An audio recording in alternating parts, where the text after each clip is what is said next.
Now, for werewolf talk.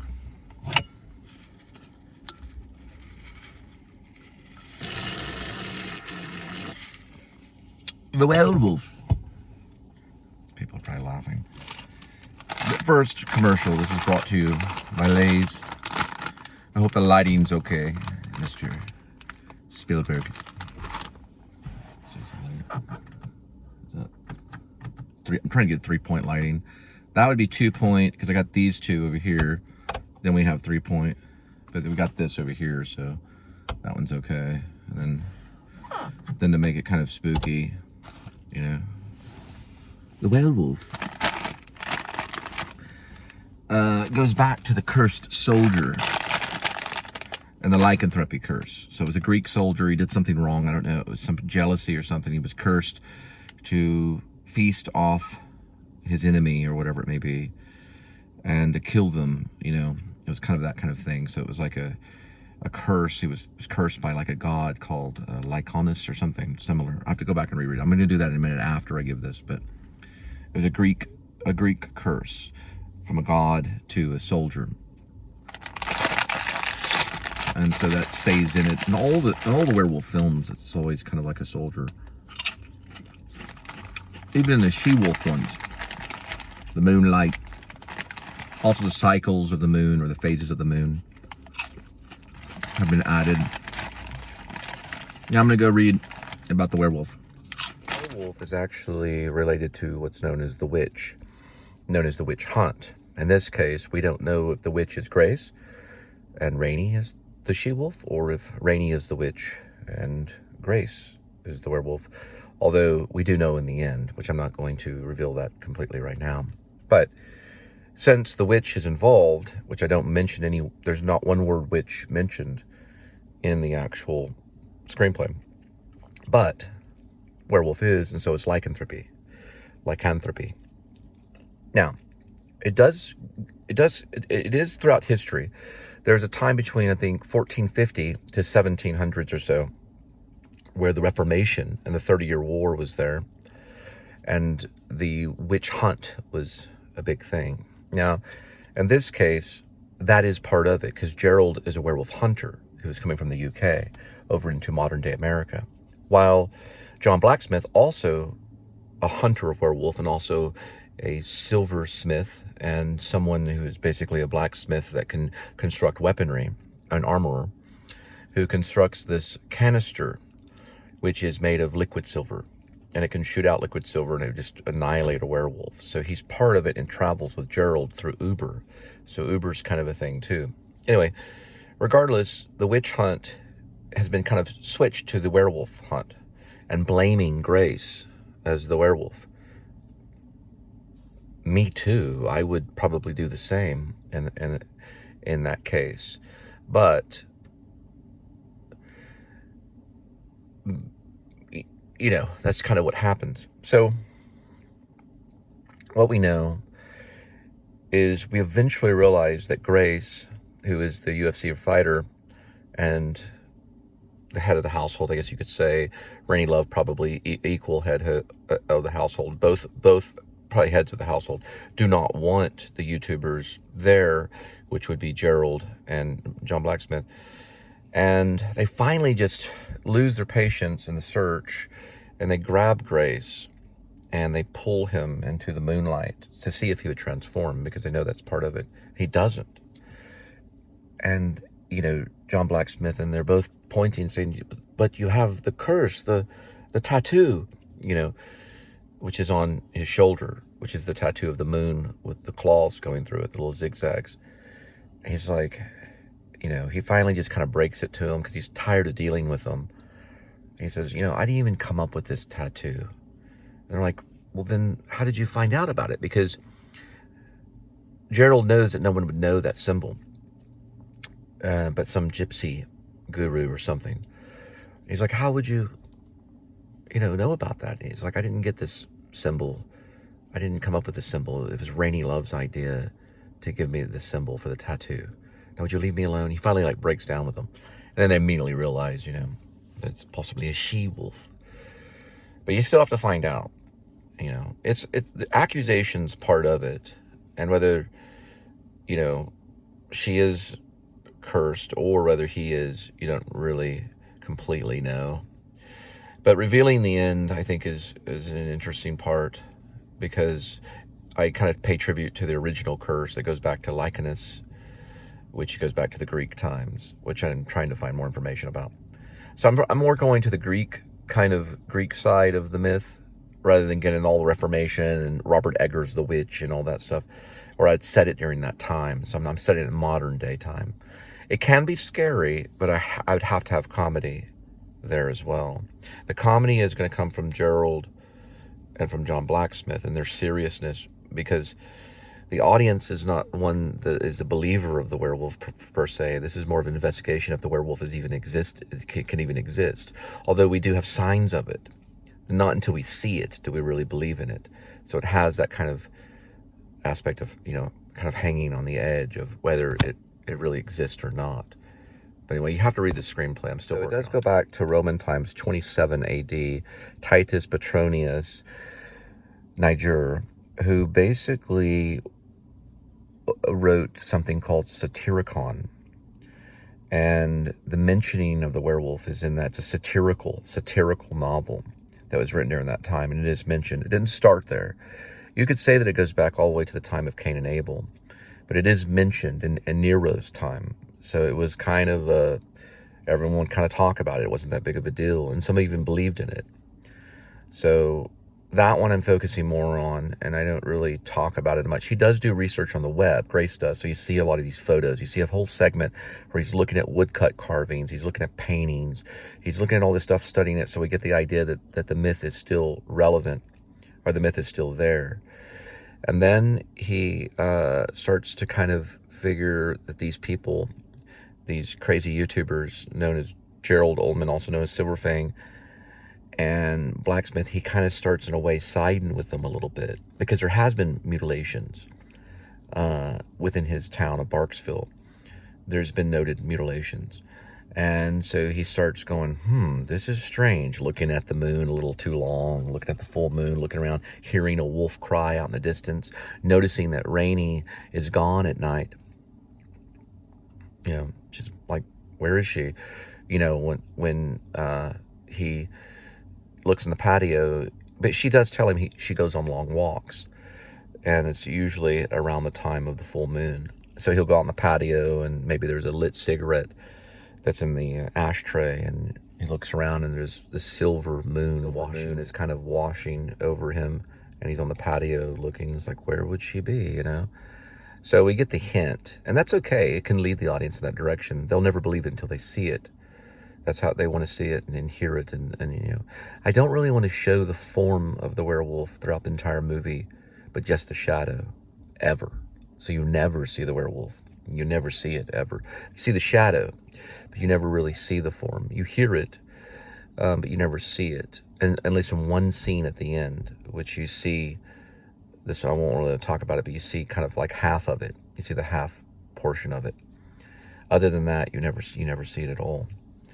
So it does have a satirical aspect to it, and it doesn't focus on the werewolf's form, but on its fact that it can shapeshift, and that it can always be seen. It's kind of that thing. It's more of a shadow rather than the actual wolf itself. So the creature would be like a shadow.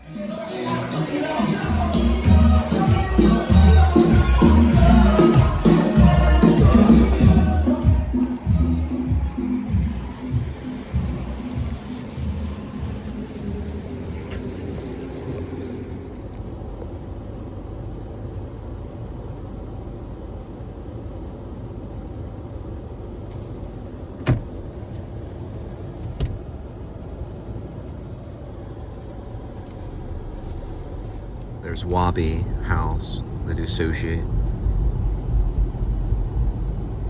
It's a new hotel right here. They have a cafe inside.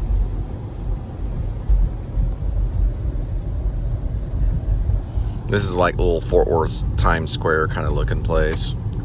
Or eventually probably will become one. It's off of Rosedale and 8th Avenue. Production of Werewolf. It's not werewolf or bust with me, you know. I'm simply writing the script because I want to. I want to write a good script. I've got another thing, a post-apocalyptic kind of somewhat, not really zombie, but kind of that I can probably do on my own if I wanted to, and probably will. But it's not werewolf or bust, you know. And people that would have to be involved would have to realize that this Hollywood movie star stuff is really chunky cheese. I hate to say it, but it's a little cheesy. It's not that big of a deal. Yeah, millions and billions of dollars, you know, big deal, but not really. It doesn't really change a whole lot. That's one thing I would probably like to prove. If I was driving around in a sports car Mercedes and talking, of course people will be like, wow, that's cool. But I'm still breathing basically the same air pretty much, even though I'd probably try to like get extra filters on the car, you know, all that kind of stuff, you know. I've learned this from my pastor at church, you know, after my baptism, that, you know, the search for the riches is something that's never satisfying. It's not about that, you know. Writing a story is fun. It's exciting. It takes thought and control. And there's an advantage to it. I don't think any of them would be against watercoloring. You know what I mean? We think you're taking this watercoloring stuff too serious. Well, they did say I was taking YouTube too serious. But it does take concentration. Ask Adam the Woo. He's a do-it-yourself genius and has taught many people and through his vlogs about how to organize things. And, you know, of course I do things differently. You know, I'm more Renwald, you know, whatever you say, more anal retentive, I guess, in a way. But he does cut those shows, either they're 20 minutes or 40-minute shows, and he does do it skillfully and very, very well. And he has a great cast of characters. I gotta drop this salsa limon at your doorstep.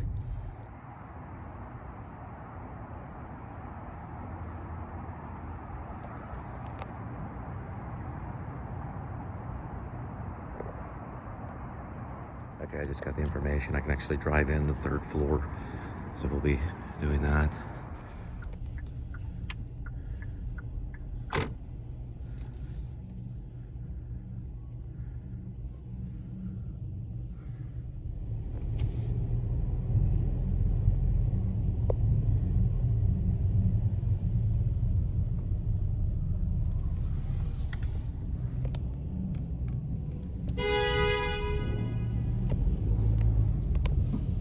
Big fan of the show.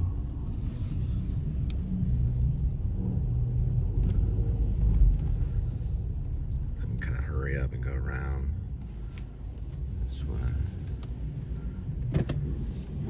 Part-time werewolf kind of thing.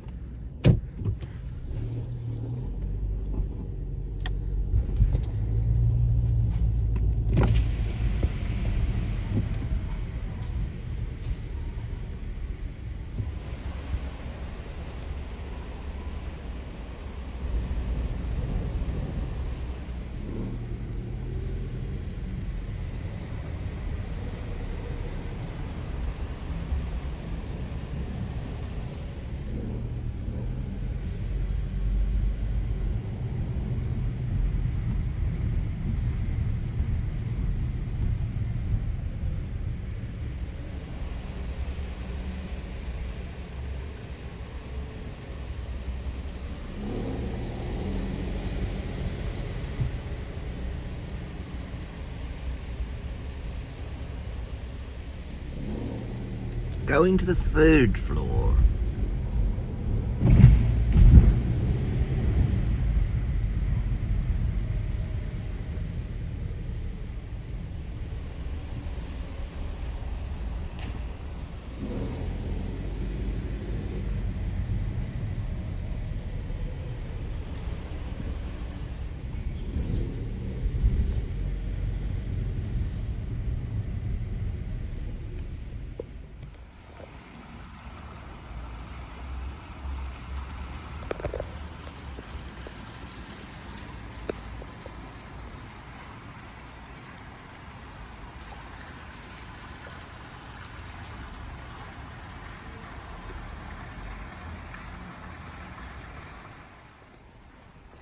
Oh, one more homage to the Seattle vloggers. Hello. Hi. How y'all doing? There's the food. Let's go to your doorstep. Out in Seattle. Thanks for your nod to me there. I knew we all have to help one another out.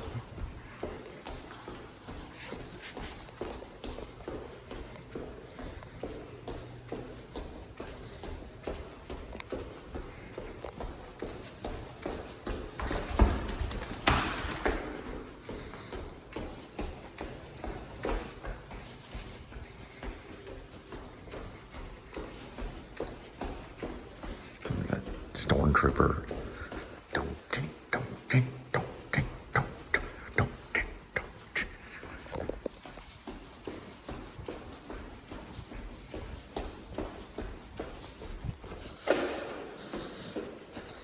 Oh crap, I blew my dad's information. I was joking, it's a joke. It's a joke.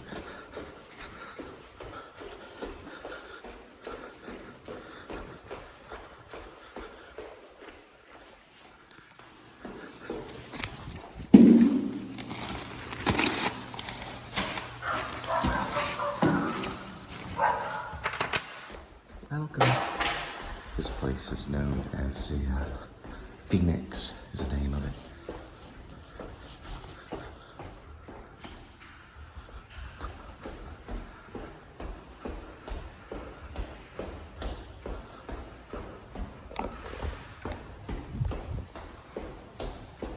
Permission for stock footage. If you're doing a film in your footsteps, permission granted.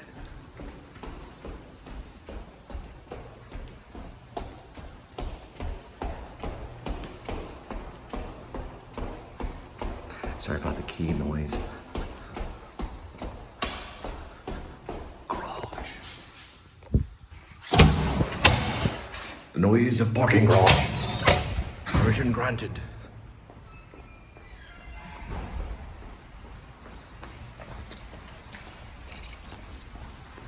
Now the sound of alarm going off. Well, it's not an alarm, but it's beeping things. You have to edit some of it out. Maybe. Maybe.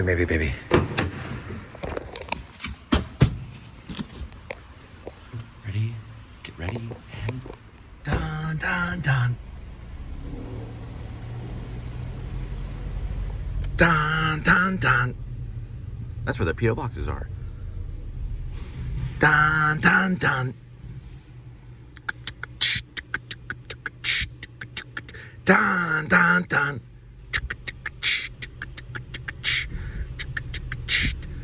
Dun dun dun.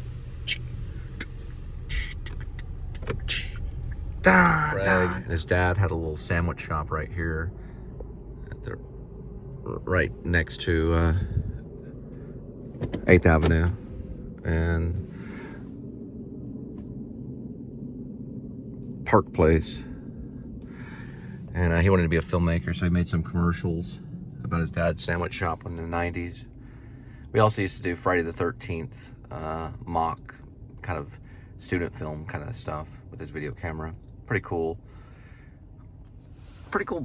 little thing right here. This little area. Right next to that is a little, used to be Ho Ho's Chinese, now it's Esperanza or whatever. It's like a little Mexican place.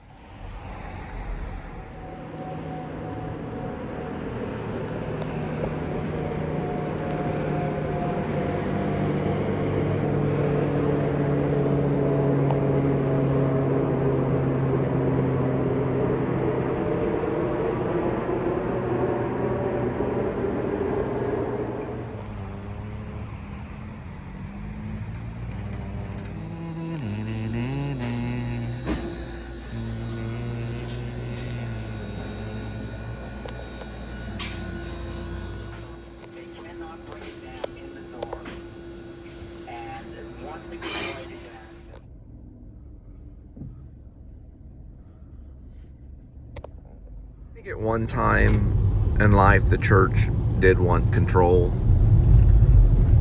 They can only ask.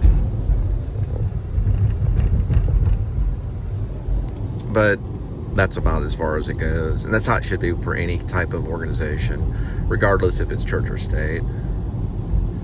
You know, if you're like, listen, you know, drop my membership, you know, that kind of thing, then what it means is that it doesn't mean that you hate the church. It just means that you're trying to find, I guess, maybe a community of people that like your screenplay. You know, just to be honest. So you didn't like the screenplay, but it was like, you know, I did a remake of Alex Kendrick's Flywheel. You know, they didn't like the remake, so that's okay. It's okay to move on, you know, to go to one church. They call it church hopping, but there's nothing wrong with that. You know, they're always like against church hopping because they lose money. It'd be like if you're a business and you're like, well, try out, you know, IBM. Well, we tried out IBM. Well, then try out Microsoft. All right, we'll try Apple. You know, it's like they send you the emails, they send you all the stuff, and they act like you're a friend because they don't want to lose your money. Because you invest your time and money and hoping that they'll understand who you are. And the first thing that I think they tell you is that, just remember this, you have no identity. Well, of course you don't have identity, because if you had an identity, then how could you possibly be a part of their identity? It's you know, it's taking the Bible and twisting it. You know, John's name is John because he's John. Paul's name was Paul because he was Paul. Cole's name is Cole because it was Cole.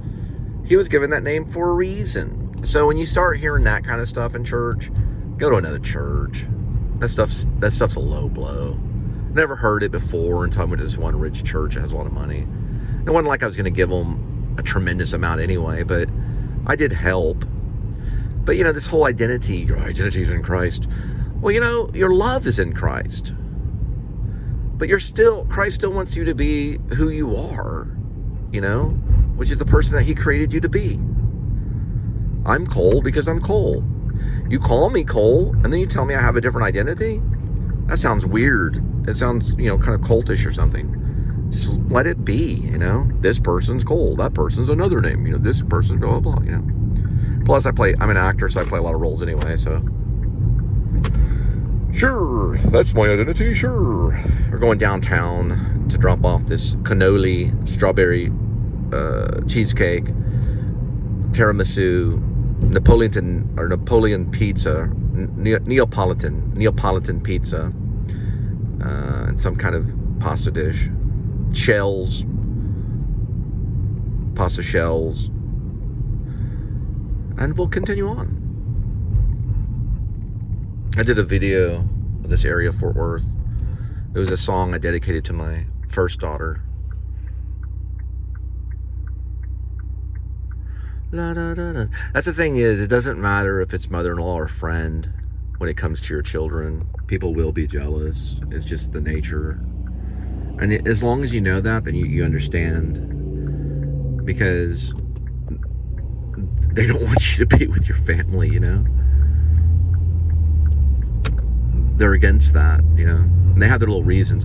You know, they can say, oh, your children are so beautiful. Kind of watch out a little bit. Oh, okay, thanks, appreciate it. Children are beautiful. That's how you respond to that. All children are beautiful, you know? Your children are beautiful. All children are beautiful. But they don't want it. And the thing is, when they have that kind of thought, which Jesus warns them, it manifests, you know? And they have to live with the frustration of hurting others. If you're not with your family today because of other people, which would be the case, it would have to be, those people that interfered with your family are going to have to live with the guilt because they know who they are. And they're going to have to live with the guilt of hurting another, you know, a family. They'll have to live with that. It's just the way life is, you know. But life isn't perfect, and you always can go and start new families. You grow up, you say, okay, that was my family, now I move on. They're still my family. I still love David and Elizabeth and Gwendolyn. I still love my children. And always will. Now, there will be a time, whether they like it or not, that their reign, you know, their little enemy plans will end, because the children will get older. And we have platforms such as Facebook, which are easily, you know, easily accessed. And you know, all those families that were separated in World War II, they had to leave France, and they had to reunite with their family and their children in like Sweden or Austria or whatever. It did happen. I want you to know, it did happen. Families do get reunited. It does happen. I want you to know that during your current reign. Your reign will end. Hitler's reign ended. It did. And he was with his family when it did, but it ended because he tried to separate too many families, and God got tired, and God said no more. So what I'm saying is that, I'm about to be green lighted, that families can reunite, whether you like it or not, because kids get older and they may want to see who, you know. And let me tell you something, when that happens, I don't know for sure if I'll tell you about it. And when that happens, I will become the father of that family, regardless of the age. Now, it is true, my mom is in Maine, and my father lives elsewhere, in Texas, which is where I'm at. And I was afflicted as a child for child abuse. And when we get this age, like I'm in the age of almost, at the end of my 40s, I'm almost about to turn 50. When we get to that age, we do behave differently about it, because of the struggles of everything. It's sometimes better not to remember, you know, because abuse can be bad. So I'm hoping that that's the reason why this is all happening, is for the best, so that those memories that usually are there with children will happen at a more mature stage. But let me tell you, the 5 years that I had, major payback to the people that hurt me. It was a major payback to have my kids for 5 years. I never had more vengeance and more justice in my life than when I had my children. We're going to hear a horse trotting. I had my children, and I was able to have them for those 5 years. That was, there's nothing they can do. My enemy's head hung down during those times, and many tears were shed by them because they big time lost. And they'll still lose today.